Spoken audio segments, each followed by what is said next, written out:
wrist prep and warm up for the handstand. So beginning, we're going to just start by relaxing all the muscles. So one of the reasons I love handstand is that it's a mental practice. So it's so important sort of how we go into our handstand practice, just like a yoga practice or a meditation practice. We want to clear our mind, relax the muscles, spend about 30 seconds doing this. And softening your breath.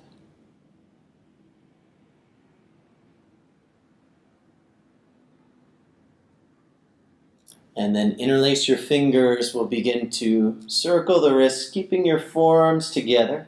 Keep your wrists really loose, and this is meant to just sort of start to bring some circulation into the hands, into the fingers.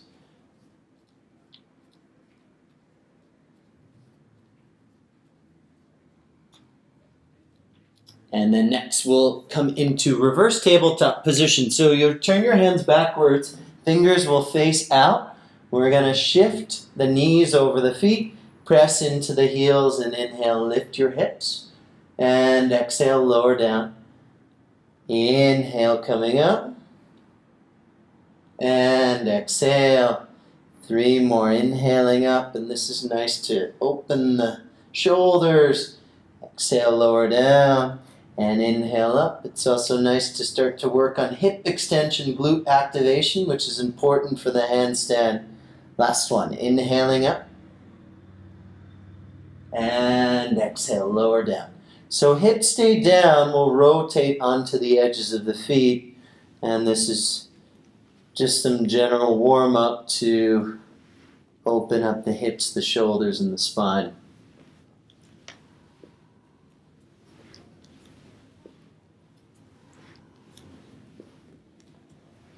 And then from here, cross your shins, we'll come into tabletop position. So in your tabletop position, place the hands in the way that we measured with the first video.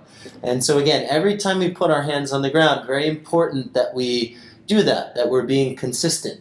And so from here, we'll begin to activate the wrists. We'll talk a little bit more about that soon. And we'll do 10 cat-cows. So on your inhale, move your hips back, lengthen your chest forward, look forward. And then exhale, hip points will come forward, lift the back, release the neck. Inhale, the tailbone moves back. Pull the navel forward, look forward. And exhale. We'll do 5 more. Inhaling, slow. And exhale. Inhale. And exhale. Inhale. And exhale. Inhale. And exhale. Last one, inhale. And exhale. Turning your hands out so the fingertips will face away from each other. So we're going to start by shifting from hand to hand. And you can increase the amount of stress that your wrists are under, or decrease the amount of stress your wrists are under by bringing the hands either further apart to decrease the stress, or bringing the hands closer together to increase the stress. And so this allows you to sort of strengthen the wrists at your own pace, circling now in a figure 8-like movement, so circling around the fingertips. And this is changing the angle of the wrist joint, preparing them, and then coming into the other direction. And so it's really important that we're mindful about slowly sort of increasing the stress on the wrists so that they come back stronger and that we can begin to do more and more practice on them. And then from there, we'll turn the hands in towards each other, coming onto the backs of the hands, bending your elbows out wide, curl the fingers into a fist, and then straighten the arms, flatten the backs of the hands. So we'll do this 10 times, slowly. And you can, as I said before, increase or decrease stress You can bring your knees closer together or closer to your hands, which will put less weight on the hands. You can move your knees back, eventually coming into a plank position. Good, so from here, shake it out if you need to. And then first knuckle push-up. So again, placing the hands on the mat in the way that we measured. You're going to lift the heel of the hand while pressing down into the palm. This is probably the most important action in the wrist to strengthen and understand. And then we're going to pulse. So you'll push down and lift the heel of the hand. Push down and lift the heel of the hand quickly. We'll do about 20 more. Press down, lift the heel of the hand. 10 more. Good, and release. Pretty hard work. And then finally bringing your arms up. Push the arms up towards the ears. And we're going to open the hands about 40 times.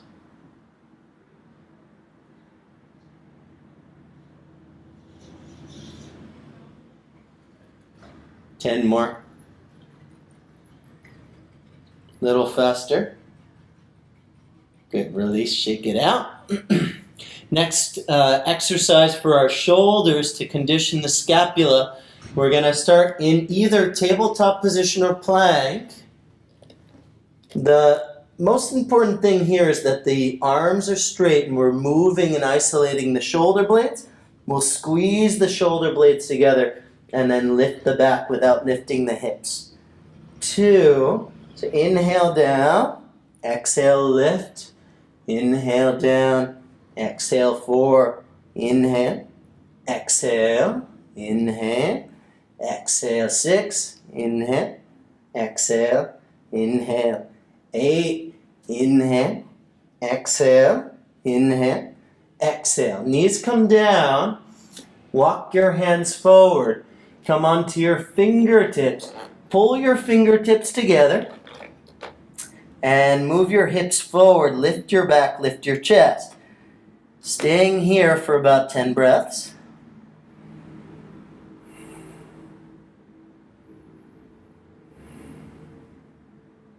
You can look down, try to relax as much as possible.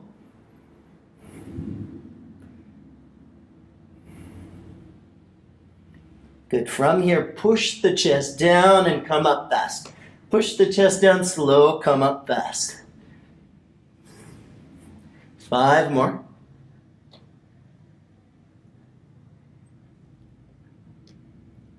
Good. Release. Whew. We're going to walk the left leg forward. It's coming into a lunge position. So have your feet about hips distance apart, hands on the waist. Start by shifting the weight into the front foot, bending deeply into the foot, and then straightening the legs. Try to keep the big toe mound on the ground.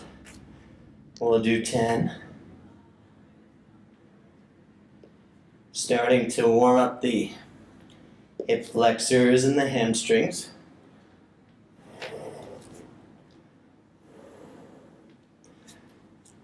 3 more.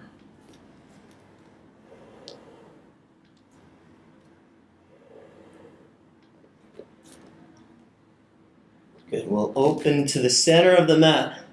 So hands can reach out in line with the shoulders.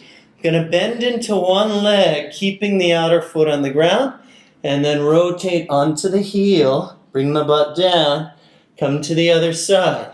Bend into one leg, and then rotate on the back hip. 5 in each direction.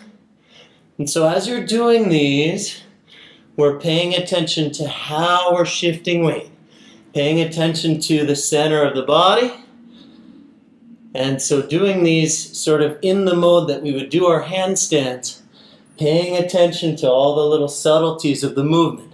From here, we'll turn to the back of the mat, coming into our lunge, bending into the right knee deeply, and then back up.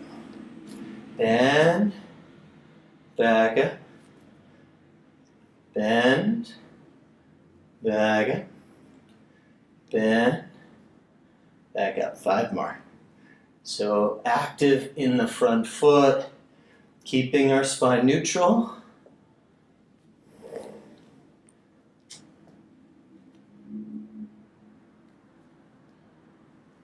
Last one. Good. Back to our scapula push-up, the last exercise we're going to do. Shoulder blades squeeze, hips can dip, lift, and then hollow the front of your body out, pushing the shoulders up towards the ears. Shift back to plank. Shoulder blades will squeeze down the back. Lift. Hollow the front of the body out. Push the shoulders towards the ears. 3 more coming forward to plank. Shoulder blades squeeze, hips drop. Lift. Push back, hollowing the belly. Shoulders towards the ears. 2 more. Shift. Shoulder blades squeeze. Lift. Push back. Last one. Shoulder blade squeeze, lift, push back. Good. From here, walk your hands back towards your feet. Feet about hips distance apart. Palms come underneath the knees. Relax here for about 10 breaths, and then we'll start our next section.